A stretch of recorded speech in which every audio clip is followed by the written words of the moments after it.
तो आज हम और आप मिलकर डार्क सीजन 2 के एपिसोड 3 और 4 पे बातें कर लेते हैं। ये वीडियो डार्क सीरीज की अब तक की सबसे इंटरेस्टिंग वीडियो होने वाली है क्योंकि यहाँ कुछ बहुत ही अनएक्सपेक्टेड ट्विस्ट्स हैं।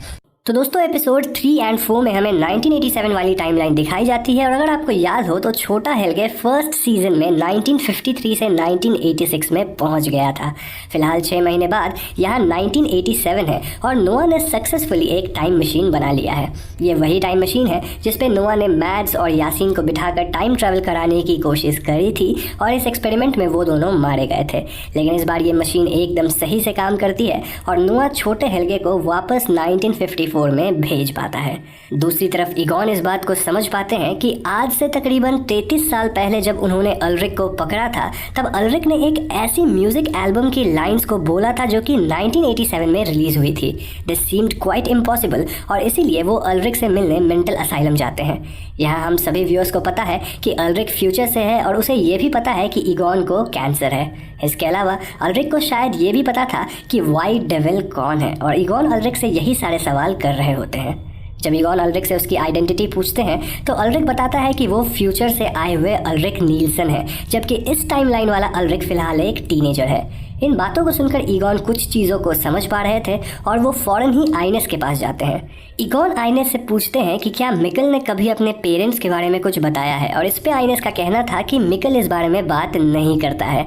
नाउ ऑब्वियसली आइनेस झूठ बोल रही थी और जाते जाते ईगॉन आइनेस से मिकल की एक फ़ोटो मांग लेते हैं। इस फोटो को लेकर ईगॉन सीधा अल्रिक के पास वापस जाते हैं और वो अल्रिक को ये फ़ोटो दिखाते हैं। अपने बेटे की फोटो को देखकर अल्रिक वॉज शॉक्ड और वो अचानक से ईगॉन पे पागलों की तरह चिल्लाना शुरू करते हैं। नाउ इफ यू रिमेंबर, अल्रिक अपने बेटे मिकल को खोजते हुए 1953 वाले टाइमलाइन में पहुंच गए थे और वो वहीं पे फंस के बूढ़े हो गए।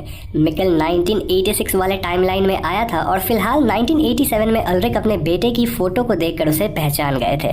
This again is a time paradox और ऐसी पैराडॉक्स हमें इस सीरीज में कई बार देखने को मिलेगी। एनीवेज, यहाँ सीन चेंज होकर क्लॉडिया पे फोकस करती है जो कि हेल्गे से मिलने हॉस्पिटल जाती है। क्लॉडिया हेल्गे से पूछती है कि आखिर हेल्गे ने उसे a journey through time book क्यों दी और इस बात के रिप्लाई में हेल्गे कुछ अजीब से उलझी हुई बातें करते हैं। हेल्गे का कहना था कि वो सब कुछ नोआ के कहने पे कर रहा था और क्लॉडिया को नोआ पे भरोसा नहीं करना चाहिए। यहाँ से क्लॉडिया एच.जी. टेनाहॉस से मिलने जाती है जो कि फिलहाल जीवित थे और क्लॉडिया उनसे उनके द्वारा लिखी गई किताब अ जर्नी थ्रू टाइम के बारे में पूछती है। यहाँ टेनाहॉस क्लॉडिया को बूटस्ट्रैप पैराडॉक्स के बारे में समझाते हैं। दोस्तों, बूटस्ट्रैप पैराडॉक्स टाइम ट्रैवल की एक ऐसी थियरी है जिसके हिसाब से किसी चीज़ के ओरिजिन को ट्रेस कर पाना काफ़ी मुश्किल है। फॉर एग्जाम्पल, टेनाहॉस बताते हैं कि उन्होंने a journey through time book इसीलिए लिखी क्योंकि उन्हें ये किताब फ्यूचर से किसी ने ला कर दिया। अगर उन्हें फ्यूचर से बुक नहीं मिलती तो वो शायद इस बुक को लिख ही नहीं पाते, लेकिन फ्यूचर में ये किताब इसीलिए प्रेजेंट थी क्योंकि उन्होंने पास्ट में ये किताब लिखी। So if you can see, इस किताब की ओरिजिन कब हुई ये एकदम अनसुलझा सा है, बट द फैक्ट इज कि ये किताब डिफरेंट टाइमलाइंस में एग्जिस्ट करती है। I know it's quite confusing और शायद यही वजह है कि इसे बूटस्ट्रैप पैराडॉक्स बोला जाता है। यहाँ टेनाहॉस बताते हैं कि ओल्ड क्लॉडिया उनके पास आई थी और ओल्ड क्लॉडिया का कहना था कि यंग क्लॉडिया उनसे मिलने आएगी और उस वक्त टेनाहॉस यंग क्लॉडिया को टाइम मशीन के बारे में बताएंगे।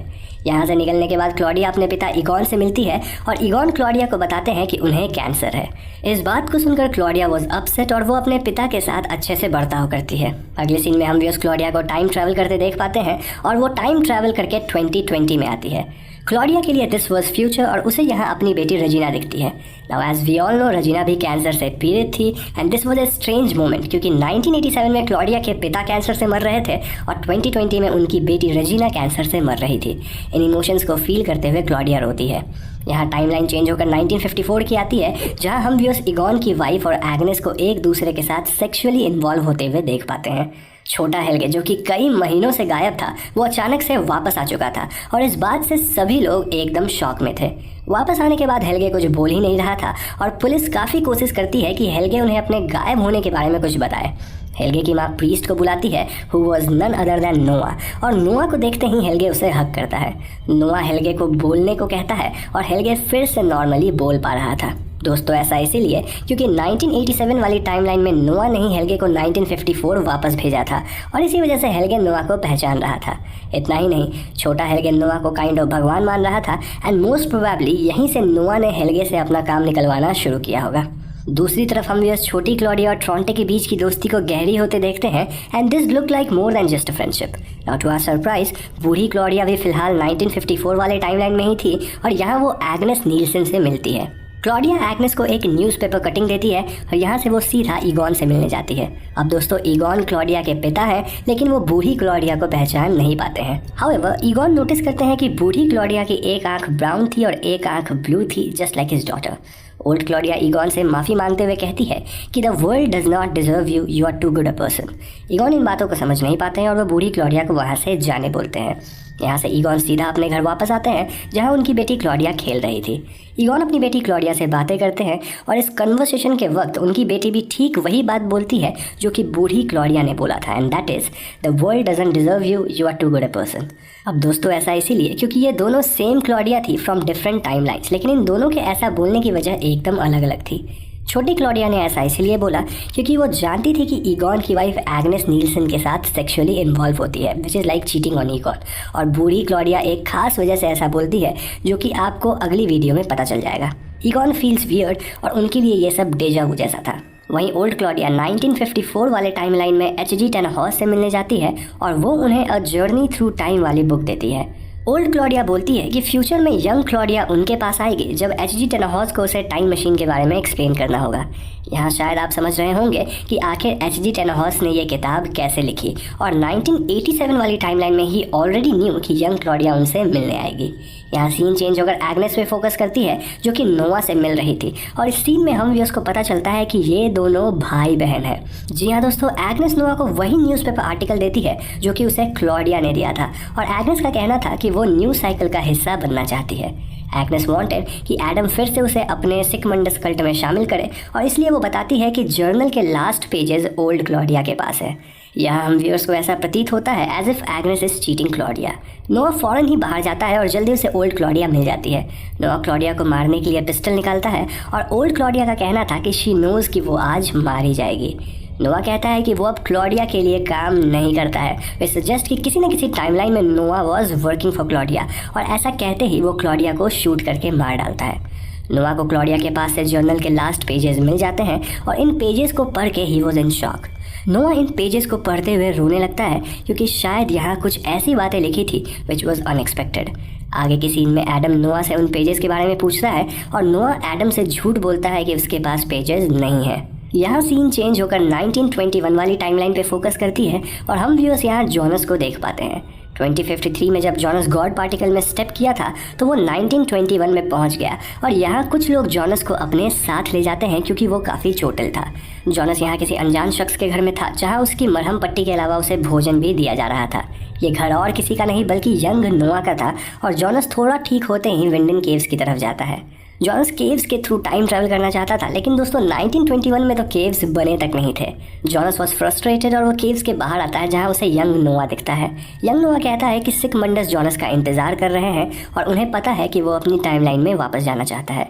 जॉनस यंग नोआ के साथ चर्च जाता है जहाँ रेगुलर नोआ भी था, which was quite shocking for Jonas. दोनों नोआ आपस में बातें करते हैं कि एडम जॉनस को सही राह दिखाएगा जिससे लास्ट साइकिल शुरू होगी।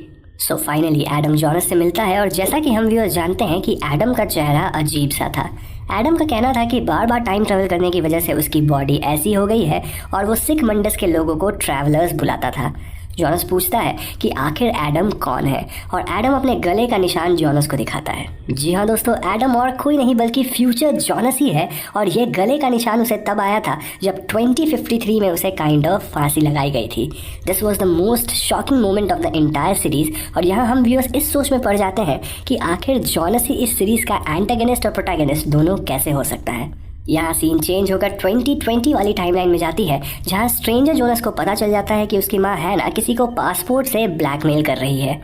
हैना अपने घर पे शॉर्ले को बुलाती है और वो शॉर्ले को सारी बातें बताते हुए स्ट्रेंजर जोनस से मिलवाती है। अब अगर आपको याद हो तो शॉर्ले की बेटी एलिजाबेथ को नोआ की एक फ़ोटो मिली थी जिसमें कई लोग थे, और इस फोटो को देखकर स्ट्रेंजर जोनस का कहना था कि वो लोग ट्रैवलर्स हैं जो कि सिक मंडस ग्रुप के मेंबर हैं। ये सभी लोग विंडन केव्स के पास वाले बंकर में जाते हैं जहाँ पीटर भी मौजूद था, और इस बंकर में शॉर्ले की कई थियरीज थी।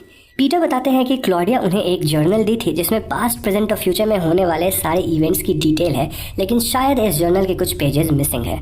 ये लोग डिसाइड करते हैं कि वो ये टाइम ट्रैवल वाली बात कैथरीना को भी बता देंगे, क्योंकि कैथरीना अपने बेटे मिकल और अपने पति अल्रिक को खोजने रोज विंडन केव्स जा रही थी। सो शॉर्ले कैथरीना को यहाँ बुलाकर सारी बातें बताती है, लेकिन एज एक्सपेक्टेड कैथरीना को इन बातों में बिल्कुल भी यकीन नहीं होता है। फिर भी कैथरीना अपने स्कूल के 1987 वाले रिकॉर्ड्स को चेक करती है और इन रिकॉर्ड्स में मिकेल की फ़ोटोज़ थी। दिस मीन्स कि सचमुच मिकेल 1987 के दौरान स्कूल में पढ़ रहा था, एंड इट प्रूव्स कि वो सचमुच टाइम ट्रैवल करके 1987 वाली टाइमलाइन में पहुंच गया है। Back in the bunker, stranger Jonas बताता है कि एडम सिक मंडेस का लीडर है और 3 दिन में वो लास्ट साइकिल शुरू कर देगा। स्ट्रेंजर जोनस एडम को रोकना चाहता है और क्लॉडिया भी उसे रोकना चाहती थी, but she became exactly what she was fighting. दूसरी तरफ मैग्नस, फ्रांसिस्का, एलिजाबेथ और मार्था टीम अप होकर विंडन केव्स के अंदर जाते हैं, जहां से उन्हें बार्थोस टाइम मशीन के साथ बाहर आता दिखता है। ये लोग बार्थोस को बांधकर उससे कई सवाल पूछते हैं, लेकिन बार्थोस उनके सवाल का कोई जवाब नहीं देता है।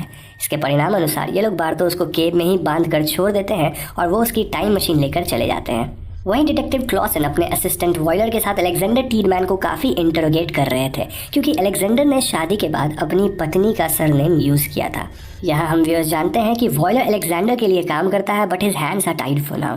दूसरी तरफ 1987 के टाइमलाइन वाली क्लॉडिया टाइम ट्रैवल करके 2020 में ऑलरेडी आ चुकी है और पिछले 33 साल में हुई घटनाओं के बारे में जानने के लिए वो सिटी लाइब्रेरी में जाती है।